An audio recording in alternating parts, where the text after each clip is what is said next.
Bienvenidos a economianoticias.com, donde estudiamos recursos y la creación de riqueza a la producción de bienes para satisfacer sus necesidades humanas.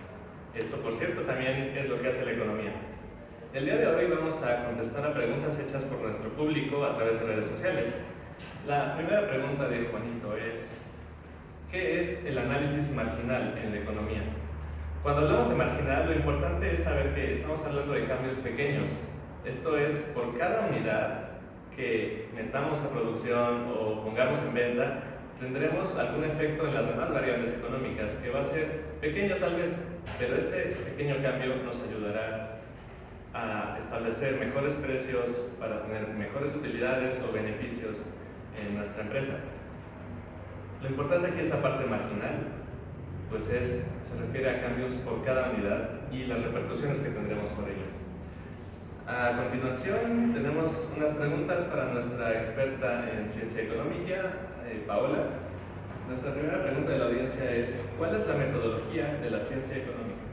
La ciencia económica sigue el mismo método científico que otras ciencias. El primer paso es la observación de la conducta humana y de las relaciones que tiene el humano con la sociedad. Posteriormente se formará una hipótesis que puede ser experimental y al comprobar la hipótesis se forma una ley en teoría que da como régimen cómo se comporta el humano en cuanto al aspecto económico. Muchas gracias. La segunda pregunta para usted, Paola. ¿Tenemos diferencias entre el análisis normativo y el análisis positivo? Sí, el análisis positivo refleja una causa y un efecto con hechos o explicaciones que tratan de reflejar la vida y la realidad del ser humano. En cambio, el análisis normativo prescribe la realidad a través de juicios de valor y son cuestiones de cómo debería ser. Un ejemplo de esto es, por ejemplo, el aumento de la gasolina. El aumento de la gasolina hay hechos, que va a subir 5 pesos, que es el llamado gasolinazo. Y este es un análisis positivo, son hechos. El análisis normativo se referiría a cómo afecta esto a la sociedad. Es decir, que personas que normalmente usaban el automóvil con frecuencia ya no lo van a poder usar tanto debido a que ya no pueden tener la suficiencia económica para comprar gasolina cada poco. Esas son las diferencias. Muchísimas gracias. Tenemos de este lado a nuestro experto en macroeconomía y microeconomía, Uriel. Gracias. Para ti la pregunta es: ¿qué herramientas utiliza la economía? Bueno, la economía utiliza más que nada tres principales herramientas, las cuales son la estadística, la matemática y la econometría.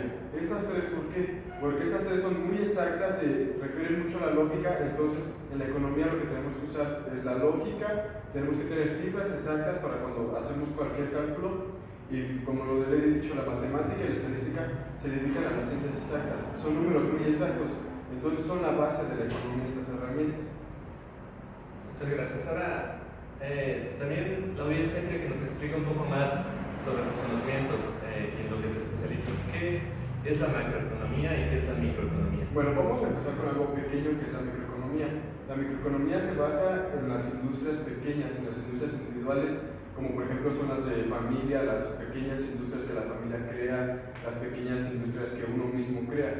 Esta microeconomía se encarga de estudiarlos y de ahí se puede pasar a la macroeconomía. La microeconomía más que nada se encarga en ver qué tanta economía está produciendo las pequeñas industrias para que después la macroeconomía las junte todas y después las haga en un todo. Y la macroeconomía contempla lo que es el todo, contempla qué tanto Producto Interno Bruto entra al país y qué tanto está produciendo.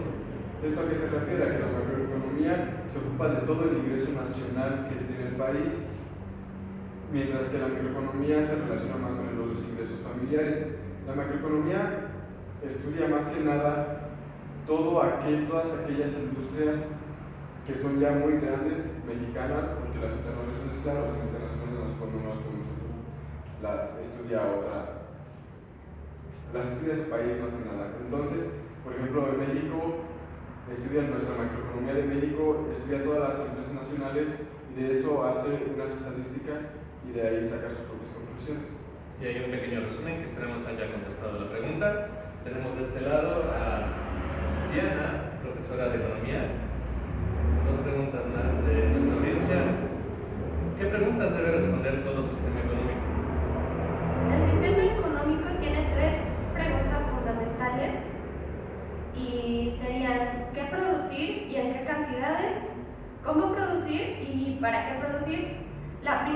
de qué producir y en qué cantidades se refiere a la división entre bienes de capital y bienes de consumo.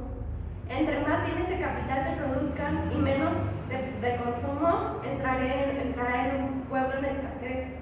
Si es al revés, más de consumo que de capital, la maquinaria disminuye, la producción disminuye y en eso aumenta la inflación y decrece la economía del país. Lo cual no se ha encontrado en la parte de en qué cantidades realmente es un conflicto, porque no hay un país que tenga un sistema económico que conteste exactamente cómo se debe producir y en qué cantidades esta clase de bienes. La segunda, sobre cómo producir, pues va desde la escuela de pensamiento socialista a la capitalista.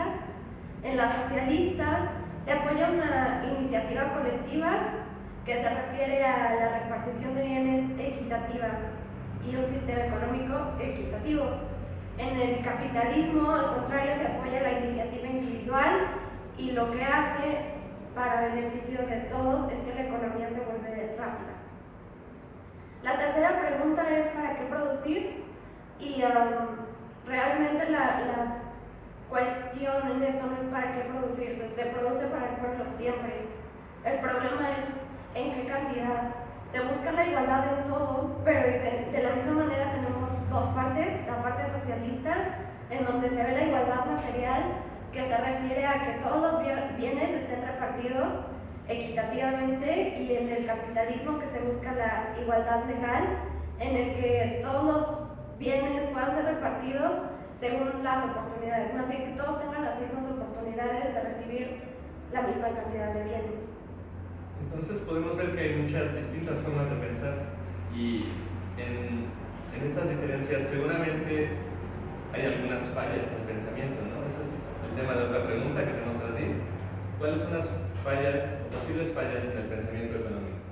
Como mencionó Paola, la economía es una ciencia y como tal busca la exactitud. Sin embargo, a la hora de formular teorías o sistemas económicos llegan a encontrarse falacias, como son la post hoc, que es una consecuencia.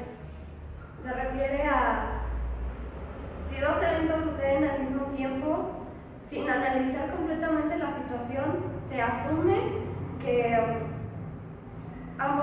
un evento es consecuencia del otro, y pueden cometerse bastantes errores sin tomar en cuenta lo que realmente está pasando.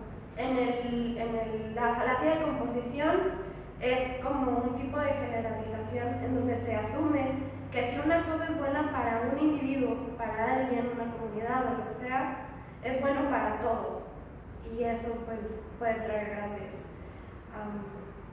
fallas. Bueno, muchas gracias, Diana. Esperamos que en esta corta emisión de economianoticias.com hayamos podido responder algunas de las preguntas de nuestro querido público, y los esperamos en esta misma página la próxima semana para más discusiones económicas.